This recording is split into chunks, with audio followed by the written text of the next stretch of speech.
I want to invite all men on a journey that has to do with why you matter. I know we're living in a day when the importance of men has been downgraded, has been reduced, and in some places totally removed. Appropriate masculinity has gone unappreciated and undervalued. But God is calling men to rise to a whole new level. Remember, God asked Adam a fundamental question. Adam, where are you? I like to say, Adam, where you at? Because this whole future of civilization will be keyed in to fulfilling your God-designed, God-created, and God-given role. So men, it's time to rise up. Over the next number of months, we're going to be challenging men to a new level of manhood, personal, family, church, and cultural impact. And when God's men rise up, things are going to change. When we fail to rise up, as the Bible makes clear, things will disintegrate. So join me. Let's go on a journey together and see what happens when kingdom men rise.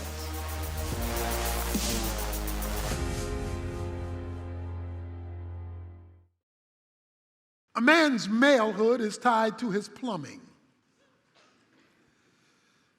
That is, the biology with which he was born that establishes his male identity. Then that male becomes a boy. Boyhood is tied to dependency and immaturity. So we got a couple of hoods. We got malehood, that's strictly biological identity. You've got boyhood, which is dependency and immaturity.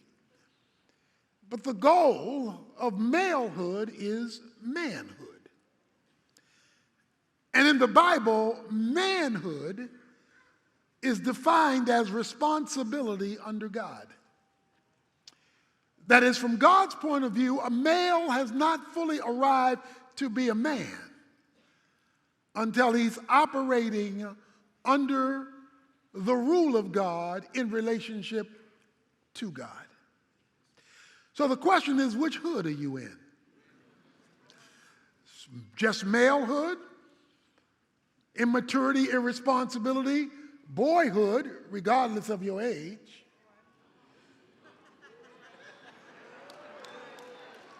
You still holding on to your mama's apron string? But then there is biblical manhood. God called for 3 conferences a year. 3 men's conferences. We just have one. 3 times a year, all the males in Israel are to come before the Lord their God. There were to be no exceptions, no females allowed. Only the males, all of them, were to appear before the Lord God 3 men's conferences every year. Why did he call only the men? The man was created first because God would hold him ultimately responsible for that which was put under his care and in his charge. So manhood is tied to responsibility under God. The absence of that diminishes authentic manhood. Now, why did God call this meeting? Why was this meeting, 3 men's conferences every year, called by God? Let me show you something in chapter 34. He says in verse 10, Then God said, behold, I'm going to make a covenant. Verse 14, for you shall not worship any other God, for the Lord, whose name is jealous, is a jealous God. Otherwise you might make a covenant with the inhabitants of the land. Verse 27, then the Lord said to Moses, write down these words, for in accordance with these words I have made a covenant with you and with Israel. And then at the end of verse 28, and he wrote on the tablets the words of the covenant.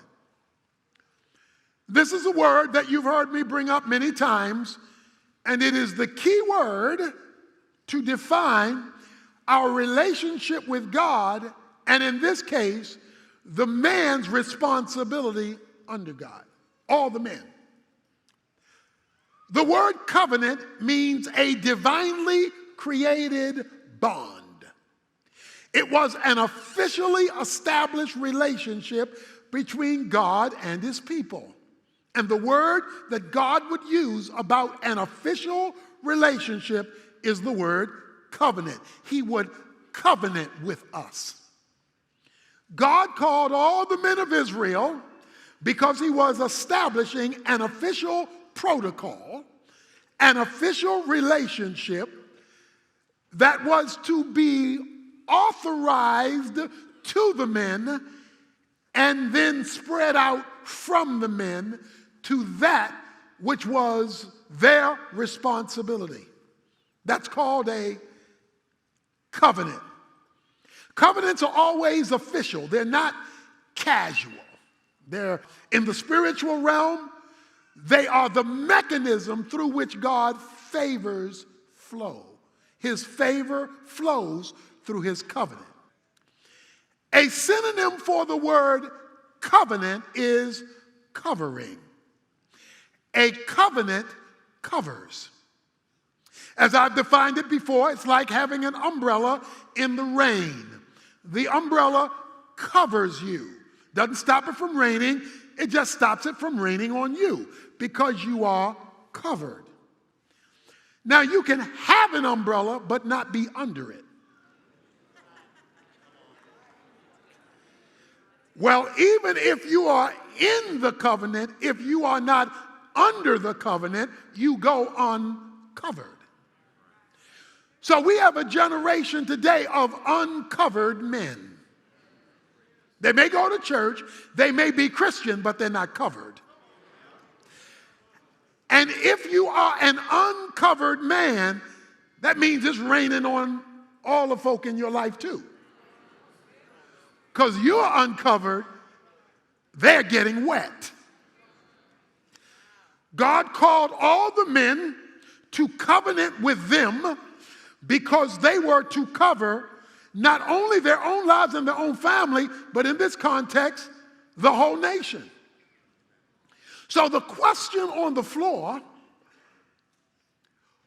was to bring all the men in alignment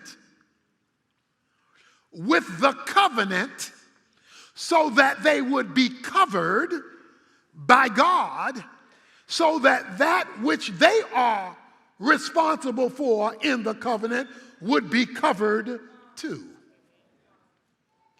So the positioning of a man underneath God's covenantal covering would determine the well-being of the whole nation. The issue of the covenant is alignment. See, a lot of men are pushing buttons, cussing and fussing, and nothing's opening. The wife not changing, the children not changing, the career's not changing, but they pushing all the buttons, and God is saying, I'm waiting for you to get in alignment. Because if you will get in alignment under me, you'll see some power that you didn't know you had. But because you're out of alignment and not operating in relationship under my divine rule, all your buttons aren't working. So God would call all the men of Israel to 3 conferences a year to get them back in alignment, to get them functioning underneath God's covenantal covering. A man is not living up to his manhood if God can't tell him what to do. If you can overrule God, if God clearly says this and you say that, you have said, you're not my boss, man. I'm the man. I make the final decisions. You only come when I want you. You do not tell me what to do. Now, everybody know men don't like folk telling them what to do, including God. Because plenty of men, when you say God says this, will go, but I think, but I feel, but I ain't into that. Okay, tell your boss that tomorrow at work. Adonai means I'm your boss man. I am the one who sets the governing guidelines for your decisions. And he says, I want all three relationships with you. I want to be your power, I want to be in relationship, and I want to have the right to overrule you.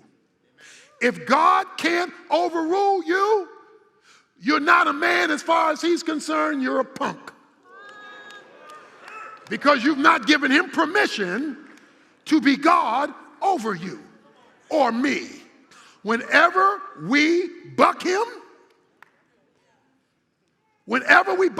we step outside of the covenant and we're no longer covered. No matter how much church you go to, no matter how much religious talk you talk, if he doesn't operate those three roles, your power, your relationship, and your ruler, 1 Corinthians 11, verse 3 says, God the Father is over Christ. And then it says, and every man is under Christ. So if you name the name of Jesus Christ, if you declare that you are a Christian, that means that you are to be operating underneath the lordship of Jesus Christ, which means Jesus Christ has the final say-so over your life in every area. There is to be no area where he can't overrule you. Unless Jesus Christ has the final say-so, he is not Lord and you are not covered. And then it says, a woman comes underneath a man.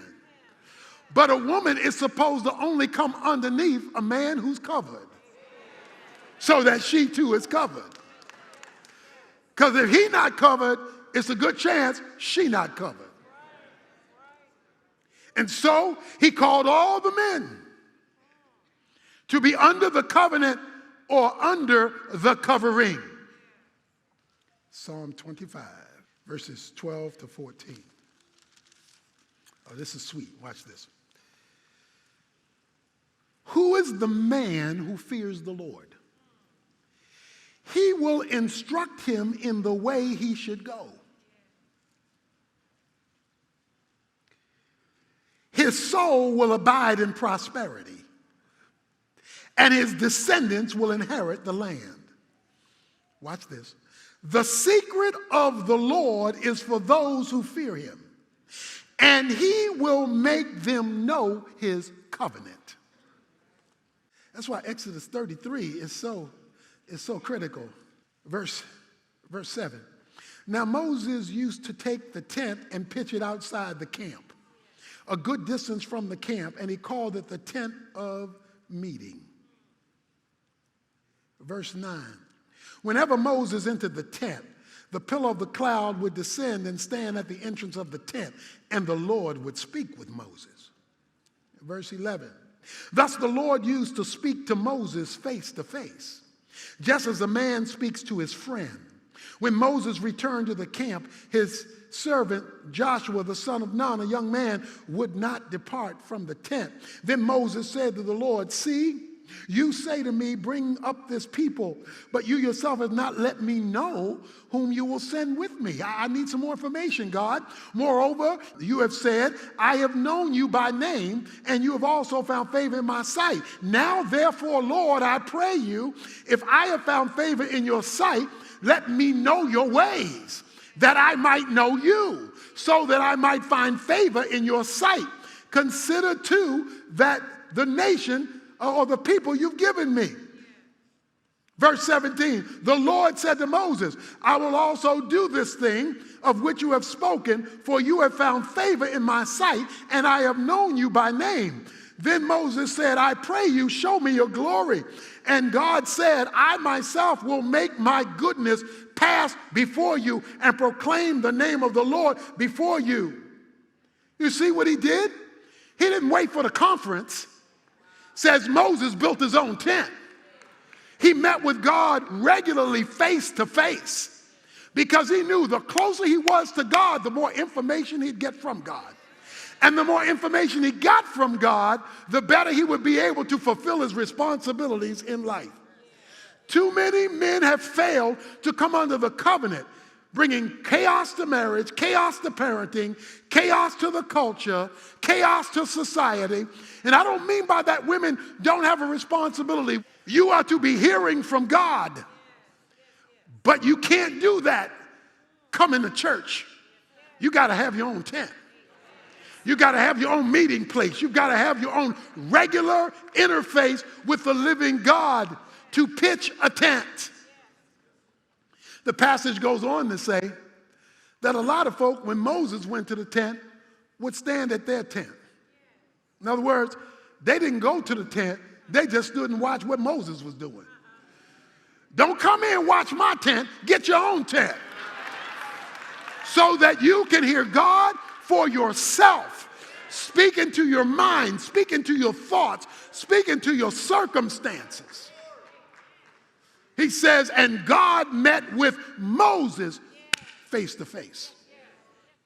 If we could get men, pulpit to pew and back again, to pursue a relationship with God, we would find things changing in our circumstances. We wouldn't need to run and get a divorce. We wouldn't need to abandon our kids. We wouldn't need to see the culture fall apart. But because men won't come to the conference that God is setting up, and because men will not pitch a tent for their ongoing relationship with God between the 3 conferences a year, we never hear from God. We just hear sermons from man. God's covenant is the key to the game of life. And your proximity to that determines how the game of life works or does not work in the life of a man, in the life of any Christian, but particularly the life of the man, because he's calling all the men. So it is time now that there would be no more excuses, that we do not give excuses as men why we don't have it. By getting into proximity with God, you say, but I'm busy, I don't have time, I work, I do this, I do that, I do that. That's an excuse. How can you be too busy to meet with somebody who's going to take over your situation?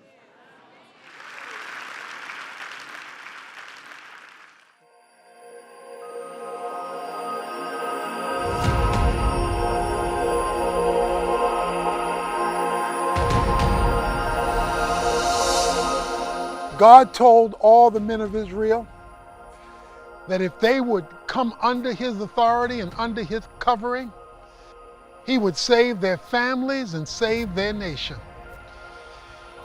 He said, if I can get the men right, we can get mostly everything else in order as I created it to be. Conversely, if the men don't show up, if the men punk out, if the men don't take their righteous and just stand, then the culture, the country is in trouble. He said, if I can get your undivided attention, no outsiders will be able to come in, defeat you, downgrade you, and make you less than what I've created you to be. So man, it's time to show up, isn't it? It's time to show up before God, under God, in submission to God, so that we can experience the blessing and the empowerment of God to change a devolving culture into an exciting country.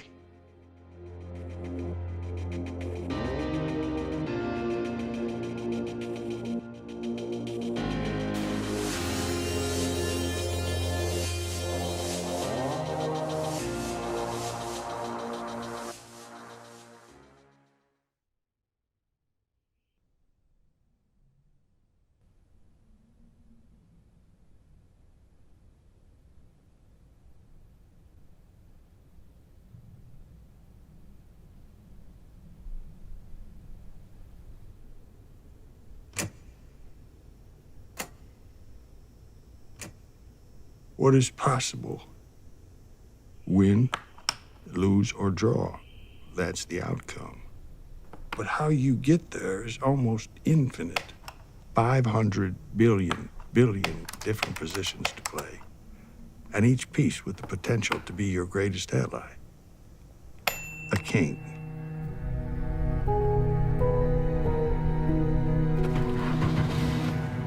My name is Marion Tinsley. I am a 9-time world checkers champion. I'm the son of a farmer and school teacher.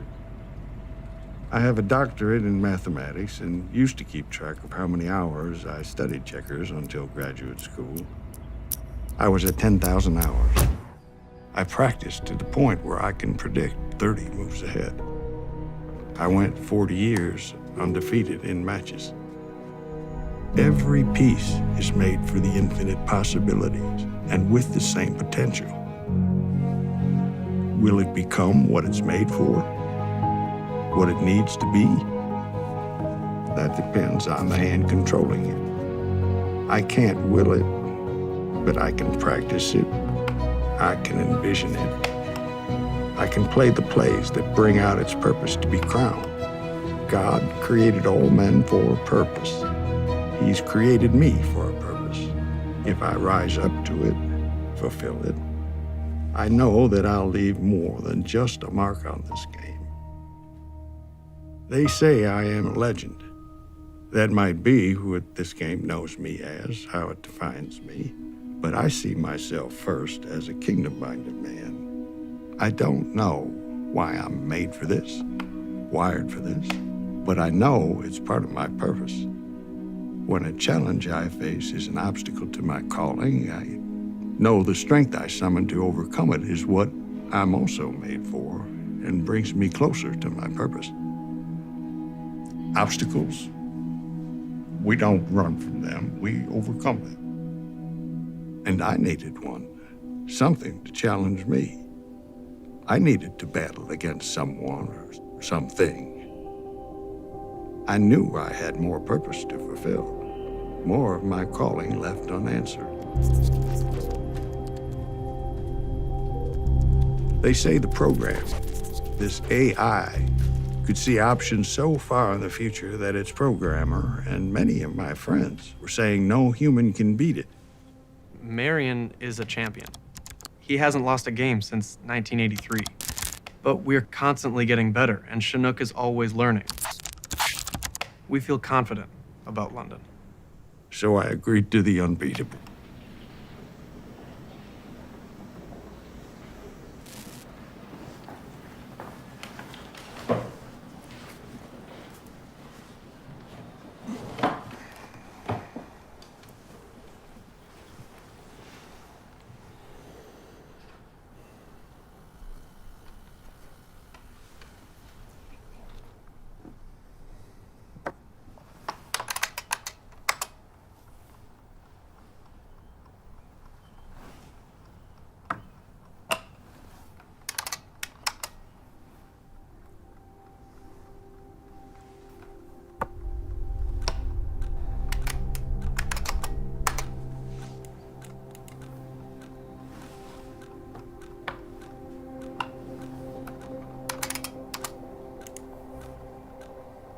Checkers is a test of what you can see rather than what you can remember.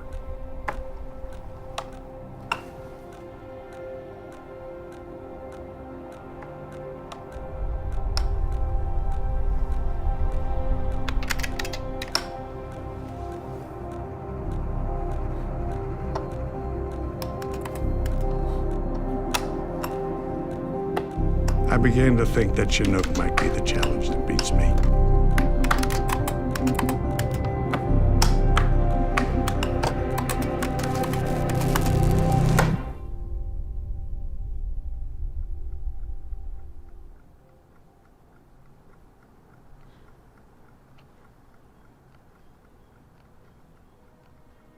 It was this moment I saw all the possible moves clear to the end.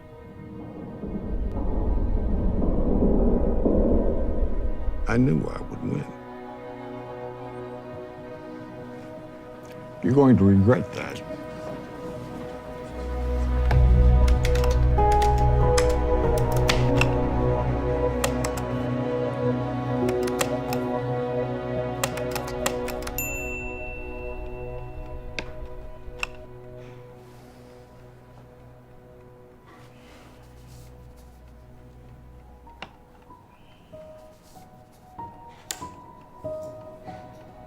I won. I beat the artificial intelligence they named Chinook, its coder, Jonathan, and most importantly, the challenge that stood between me and my purpose. We have inside us the ability for great things, for great purpose. For those who rise to the occasion, we might find ourselves to be kings.